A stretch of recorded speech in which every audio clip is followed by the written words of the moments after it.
Ini adalah teknik memotong tingkat dewa. Lelaki itu menangkap seekor ikan dan mulai memotong dari bagian perut. Dan daging ikan dipotong seperti selembar sayap tonggeret. Tapi setelah diperhatikan, ikan yang dipotong dagingnya sama sekali tidak merasakan apapun. Masih bisa berenang dengan lincah di dalam air. Master Hong adalah seorang koki dewa. Setiap ada pesta di desanya, dia selalu diundang untuk menjadi koki. Dia mengambil pisau kepala naganya, membidik tepat babi yang ada di depan mata. Sekali memotong, pisau akan mengelilingi tubuh babi, melewati tulang dan pembuluh darah, lalu berakhir keluar dari mulut babi. Tubuh babi terbagi dua, tulang dan daging semuanya terbelah. Tetapi pisaunya tidak terkena noda darah sedikitpun. Warga desa sangat terpukau. Tapi siapa sangka, di saat mereka melahapnya, tiba-tiba mereka merasa pusing, sakit perut dan muntah-muntah. Semuanya keracunan. Master Hong tidak mengerti. Semua sayur dimasak oleh dia sendiri. Mana mungkin ada salah? Oh ya, garam yang terakhir ditambahkan adalah pemberian muridnya. Dia yang ada di balik semua ini. Master Hong berang, dan mulai memukulnya. Murid tersebut akhirnya menyerah dan mengaku. Ternyata yang menyuruhnya adalah keponakan Master Hong. Sengaja mencelakainya untuk merebut pisau naga. Tapi masalah sudah terjadi, Master Hong harus menanggungnya. Kepala desa memukulnya dengan tongkat sampai terjatuh. Pisau naga yang merupakan simbol masak klan Hong juga terjatuh di lantai. Seketika kehilangan kilaunya dan menjadi berkarat. Dia diusir dari desa. Manusia yang memiliki keahlian yang luar biasa tapi tidak diterima dimanapun. Hati manusia memang licik. Master Hong pun datang ke kota. Dan menemukan sebuah restoran bernama Empat Lautan. Dia menghentikan langkahnya. Dan melihat totem yang ada di lantai. Dia teringat, ini adalah restoran yang dibuka oleh gurunya. Gurunya sudah lama meninggal. Sekarang restorannya dijaga oleh dua anak perempuannya. Setelah Master Hong masuk, si gadis bertanya kepadanya mau makan apa. Jawaban Master Hong membuat orang tercengang. Dia memesan kol rebus. Sayur ini terdengar simpel, tapi sangat menguji keahlian koki. Kepala koki tahu, ini pasti seorang ahli. Pada saat yang bersamaan, seorang preman juga datang ke restoran.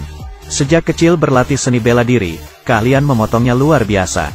Sangat angkuh, melihat Master Hong yang di seberangnya memesan kol rebus. Merasa penasaran, juga ikut memesan. Saat kol rebus dihidangkan di atas meja, Master Hong mencicipinya. Dia hanya mengeluarkan dua kata, minta bon. Bos Cui Hua datang bertanya, apa ada yang tidak puas? Master Hong berkata, sungguh terlalu biasa, saya tidak puas sama sekali. Kepala koki emosi saat mendengarnya. Dan mengajaknya bertanding keahlian memasak. Kalau dia menang, kepala koki akan meninggalkan restoran. Kalau dikalah, Master Hong harus mencuci piring di sini selama 1 tahun. Master Hong merasa tertantang dan menerima pertandingan ini. Dan mengundang preman di seberang untuk membantunya. Dan soal perlombaan kali ini adalah memasak bebek. Kepala koki sekali melihat, langsung memahami rangka bebek. Dan Langung mulai bekerja. Tak lama kemudian sayur pun dihidangkan. Xiao Mei duluan mencicipi bebek yang dimasak oleh kepala koki. Rasa dan teksturnya sangat pas. Luar biasa. Tetapi Master Hong hanya mengeluarkan 4 kata, sudah pasti ngomongnya begitu. Xiao Mei kesal. Menunjuk ke arah bebek yang dimasaknya, kamu lihat bebek ini. Baru dihidangkan, sudah dingin. Lalu mengulurkan tangannya untuk menyentuhnya. Adik. Ya Tuhan, kenapa sangat panas? Tiba-tiba kulit bebek robek. Mengeluarkan panas dan suara mendesis. Rupanya bebek yang dilumeri maltosa, mempunyai efek menghangatkan. Tidak hanya begitu, Master Hong mengetahui bebek sifatnya dingin. Saat melakukan kontak dengan pisau, daging bebek akan mengeras dengan cepat. Maka itu, saat memproses bebek yang diandalkan adalah tenaga dalam. Xiao Mei mencicipinya, langsung terkesan. Kepala koki mencicipinya, ekspresi berubah, langsung mengaku kalah. Dan meninggalkan restoran. Sejak saat itu, Master Hong berhasil menjadi kepala koki di restoran. Bersama dengan si preman Awei.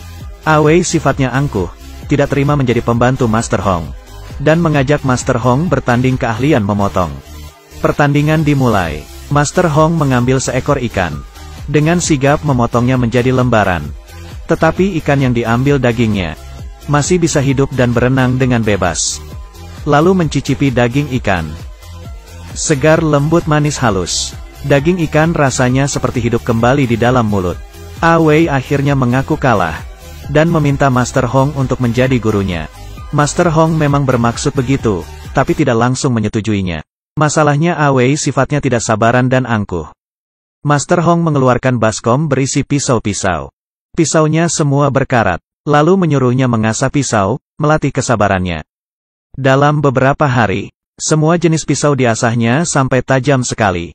Selanjutnya adalah membantu koki, dari pagi hingga malam, mengiris kulit wortel, memotong daun bawang, bawang putih, jahe.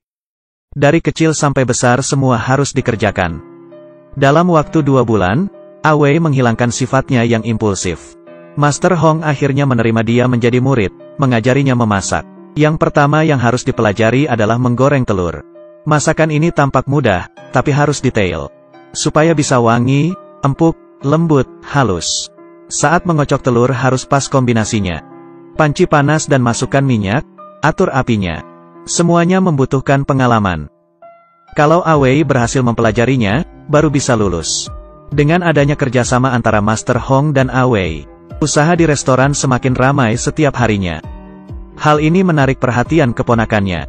Dia juga membuka usaha restoran di kota. Pelanggan direbut oleh mereka. Sungguh lancang. Lalu dia mengerahkan bawahannya untuk pergi restoran 4 lautan. Sengaja memasukkan paku ke dalam sayuran. Membuat onar, dan merusak nama baik mereka. Usaha di restoran menurun drastis. Master Hong merasa bersalah, dan bertekad untuk bangkit kembali. Dan kesempatan pun datang. Di dalam kota akan diselenggarakan pertandingan memasak. Yang menang akan mendapat hadiah yang besar, dan menjadi sangat terkenal. Di sisi lain, keponakan juga mendengar kabar ini, dan ingin menguasai posisi pemenang. Dia meremehkan Master Hong. Hari pertandingan, keponakan mengutus pemenang pertandingan memasak tahun lalu si gendut untuk bertanding. Di pihak Master Hong, dia mengutus Awei. Pertandingan memasak dimulai. Awei akan memasak masakan 4 rasa. Dia membuang tulang burung puyuh, lalu dimasukkan ke dalam burung merpati. Lalu burung merpati dimasukkan ke dalam perut ayam. Kemudian ayam dimasukkan ke dalam perut bebek. Dimasak dengan api kecil dan dilumeri saus rahasia. 1 macam masakan yang merupakan gabungan dari 4 macam daging. Dagingnya sempurna, sungguh keahlian yang luar biasa. Awei berhasil masuk ke babak final, bersama dengan tim si gendut. Soal untuk babak final, hanya ada 4 kata, memasak tanpa mengubah rasa. Yang artinya tidak menambah bumbu apapun di dalam sup. Hanya memasak tidak diubah agar rasa aslinya keluar. Si gendut memutuskan untuk membuat pencobaan Buddha. Sayur-sayuran, daging semua dipotong dengan detail. Lalu dimasukkan ke dalam kukusan bambu dan dimasak dengan api kecil. Masukkan ke dalam pot, dan tuangkan sup. Panaskan sampai apinya merata. Sebuah mahakarya, pencobaan Buddha, selesai. Para juri mengatakan masakan ini sempurna. Sebaliknya di sisi Awei, dia memutuskan untuk memasak kol rebus. Hal yang paling sederhana adalah hal yang paling susah dikerjakan. Mari kita bahas kol ini dulu. Harus menggunakan kol yang baru tumbuh. Dan memilih bagian yang paling muda dan manis. Lalu sayur kol ditusuk-tusuk dengan sebuah jarum. Agar kesegaran dan kemanisan kaldu sayur kol bergabung dengan sempurna. Dan kaldu ini harus dimasukkan ke dalam cincangan daging ayam. Diaduk merata dan disaring secara bertahap. Agar rasa supnya lembut, segar dan wangi. Terakhir tambahkan tahu yang diiris dengan pisau naga. Kol rebus selesai dimasak.